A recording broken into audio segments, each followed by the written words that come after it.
Hey there, this is Kody NOKOLO, with not a translation this time, but an all content for my favorite indie game, Undertale. Happy 6th anniversary to it.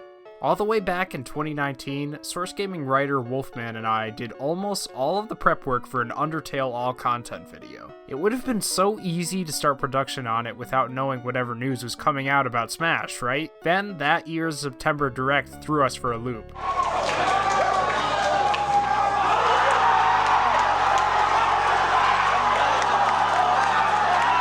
The reveal of a Mii Fighter costume for the game's probably most widely recognized character, Sans, has pretty drastically upended how we talk about Undertale and Smash. He's actually in the game, and with a remixed song to boot. Until we found out about Kazuya, who joined the battle despite Heihachi's earlier revealed Mii costume, I know I didn't think Tekken might be included.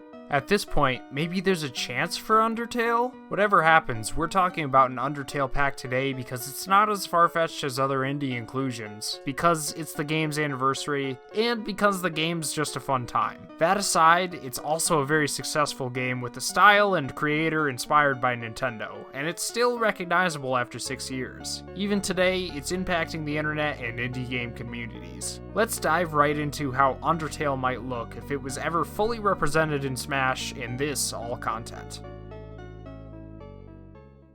While Sans is the fan favorite by far, after all, he got the costume, we think the more sensible choice for a fighter might be the protagonist of the game, the Lost Human, who the player acts through in determining the fate of the underground. As the nondescript protagonist in an Avatar-esque slate for the player, they're the one that best represents the game's ideas and mechanics. While the character is widely called Frisk in fan communities, that name is only revealed in one of the game's endings, and it's no guarantee that it really is the protagonist's name depending on how you interpret it or the outcome of your own game. Like Hero or Villager, they probably would be called Human, which is also how the character is referred to in official merchandise.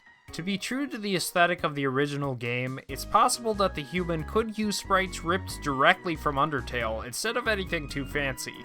With Sans appearing in 3D though, maybe the human might use a 3D model of their own, like Sans, that uses their official figure as a base, and they would move with a stiffness that simulates their two-frame sprite movements. Wario's brawl movements or Steve's animations would be the closest comparison for how this might look in action. Human would be another character defined by a unique gimmick, an LV meter which monitors their degree of aggression in a match. The higher their LV, the more intense their attack and knockback, and the worse their defense. Acting more aggressively and using moves like smash attacks raise the LV meter, while dodging, shielding, and simply not attacking for long enough would lower it incrementally. Unlike Kazuya's Rage or Cloud's Limit Break, this doesn't lead to a super move, so players could manipulate the meter in a way that best suits their playstyle.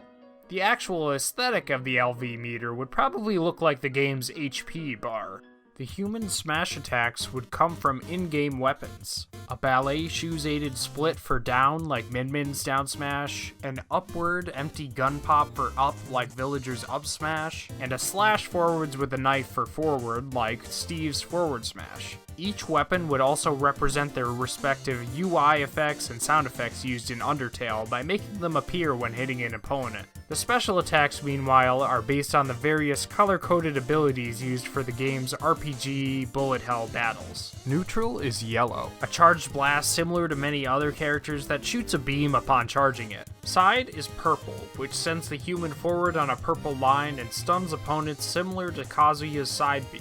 Up, blue, sends human into a leap and downwards crash, similar to many other characters like King Dedede or Pyra. Down is green. A green reflector gets placed in front of the human and reflects an attack directly in front of them, like Sephiroth's down B. The human's final smash is Act. When used close to an opponent, this move brings an opponent into a battle and selects a random act option during a short cutscene, afflicting them with a corresponding effect, similar to the random effects resulting from Sephiroth's final smash. For the humans' taunts, one would be their vent jumps from Hotland, another could be the exclamation point that appears for their encounters, and their last one could be the pixelated annoying dog running out from behind them, barking and running around their feet, then running back behind them. For their victory screens, one of them could be human looking forward blankly while a U1 screen appears in front of them. Another could be human approaching a save point and stopping, and their last one could be them looking in different directions on a bed of yellow flowers, like the beginning of Undertale. For their alternate costumes, this is what we came up with. Their second costume would invoke Sans, with a light blue, gray shirt, black pants, and light gray hair. The third would be like Papyrus, with a white and red shirt, dark gray pants, and white hair. The fourth would have an Undyne feel, with a turquoise black shirt, blue pants, and red hair. The fifth would feel like Alphys with a white-yellow shirt, white pants, and blonde hair. The sixth would really make you say, oh yes, with a Metaton-themed purple light gray shirt, black pants, and dark purple hair. The seventh would be like the first fallen human, you'll know who I'm talking about if you've played the game a lot, with a green-yellow shirt, brown pants, and brown hair. Then the eighth final costume would be like the Royal Dreamer family, with a purple shirt marked on the front with the Deltarune, purple pants, and white hair. Undertale has a lot of potential for stages, but we focused on 3 ideas in particular.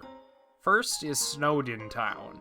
As one of the very first areas in the game, this idyllic village is free from most of the terrors of the underground. It could be set on one of its many cliffs, in front of the town buildings, or next to Sans' underused outpost. Another iconic location is Waterfall, where the human gets hounded by the monster Undyne. It's famous for its bright blue water, dark cavern walls, and rickety bridges. That'd be a great location for something that's more dramatic, but still quirky and quietly picturesque. The most representative of the game and most ambitious stage we could think of, though, is one we would call Fight. Fight would be an interactive version of the game's battle screens. After all, entire character arcs play out in this space over and over, making it one of the most important areas in the game. So why not have that as a Smash stage? It'd take place over the battle text box and UI, like how the text box functions on PictoChat. Meanwhile, a fight with a random Undertale enemy could be happening in the background. Enemy attacks would even shoot around the stage as hazards. Besides its characters, I'd argue the next most iconic part of Undertale is its soundtrack.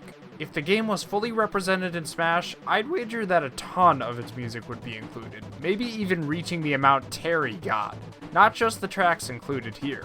To keep it more contained, I've restricted this list to the absolute minimum of what we could see if the game was ever represented. This is what I think we'd hear.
remixes we decided on were chosen because they represent very iconic parts of the game and lend themselves well to smashing. The one outlier being the song Undertale, which we just had to include because of how often the track is used as a leitmotif throughout the game. In addition to all those songs, the Human's Victory theme would probably remix the beginning of Once Upon a Time.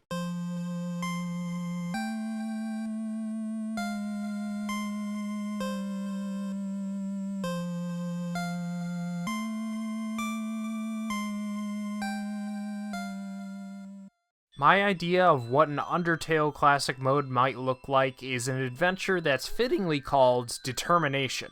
This playthrough would mimic the game's iconic No Mercy playthrough, since players are naturally forced to defeat their opponents to progress in Smash. As a twist on normal game tropes, these would be stamina battles whose later opponents would have less stamina than their predecessors, representing the humans' increasing power as they defeat each set of opponents.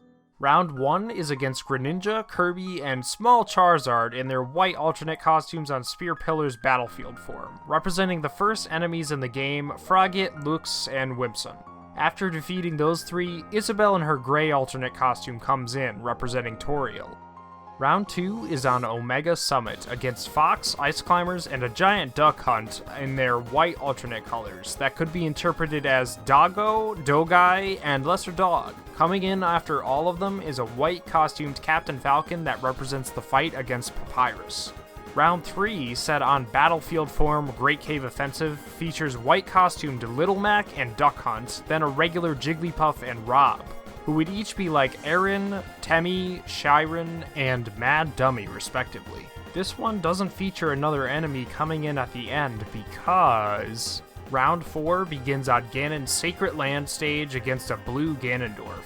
When defeated, you'll have to go up against Ganon, but just with half of his health since this isn't the finale yet. This battle represents the fight against Undyne, who brings out her true power once she's attacked in a No Mercy playthrough. Round 5 features the standard Norfair stage with a default Robin, black costume Simon and Ike, then a shirtless Shulk. These each are callbacks to Magic, Night Knight, and the two Royal Guards respectively. Like the first two rounds, defeating all the enemies here will spawn one more, a giant pink Samus. But she would only have 10 HP and get KO'd easily, just like how Mettaton goes out in a No Mercy run. Round 6 is the final battle, right? Instead of Sans, the player just goes up against Master Hand and Crazy Hand on the Omega form of the fight stage. But yeah, there is one more round. In round 7, there are only 2 enemies with 10 HP on the fight stage. There's a gray King Dedede who doesn't attack you. Then, afterwards, a yellow Ivysaur spawns and also waits to be defeated. A bittersweet end to the run, just like the ending in Undertale if you defeat everything you meet. If only there were a choice to spare in Smash. Anyways, another gimmick that this classic mode can make use of is one where the human could befriend their last opponent, who'd join them in the next round, something Ultimate has done in other classic modes before. But since Undertale focuses so much on the outcomes of its own fights, a classic mode that references how Smash doesn't provide any choice but to defeat your opponents might be an interesting choice to represent the game. When it comes to Undertale spirits, we thought of some of the most iconic characters you meet throughout a playthrough of the game. Our legend spirit, Asgore, would be played by King Dedede on Dracula's castle. It'd be a stamina battle, not helped by Dedede's extra strong melee attacks and further buffs after taking high damage. His spirit would boost fire attacks, like the magic Asgore uses during his fight in Undertale. Toriel, as an ace spirit, would provide auto heal. Her fight would be against Isabelle in Living Room, with the gimmick being that she'd suddenly get much stronger at high damage, getting super armor, random critical hits, and extra size. Our next ace spirit would be Undyne, a Ganondorf on Omega Great Cave Offensive. This Ganondorf would be strong against attacks and has increased strength. Undyne's spirit would increase the power of sword attacks. Another ace spirit, Mettaton EX. His power for KOs to recover damage is definitely because he adores your stylish moves. He'd be a Metal Rob on Boxing Ring, with a fast-charging Final Smash and a Sheik taking its place after a KO. And, of course, it'd be a time battle. For one more ace spirit, Sans, this fight would be stamina-based against a blue Ness with 10 HP.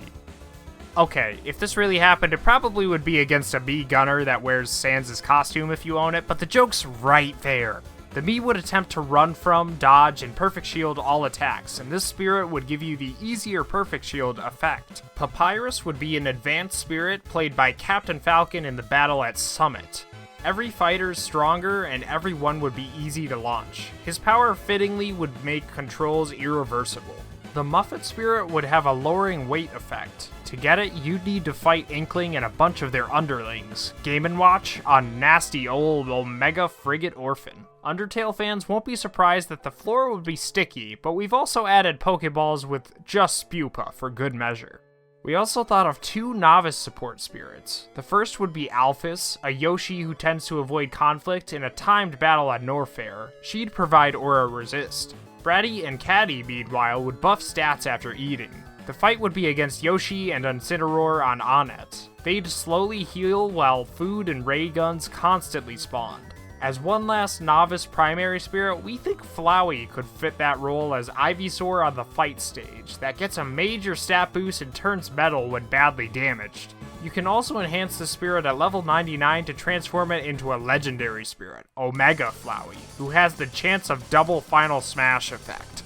Undertale is a game that's probably most famous for its characters, so who knows if there might even be more than just these characters included as spirits if there ever was an opportunity for it. Some might notice that I didn't include the secret boss of the game, Azrael, as a spirit here, and that's because merchandise for the game seems to shy away from spoiling him, so I figured it must be intentional. Smash is no stranger to spoilers, but it seems like the creator of the game must be going out of his way to continue keeping that part of the game a secret for anyone that hasn't played Undertale yet. That aside, all these other characters are popular choices who would work well in this mold.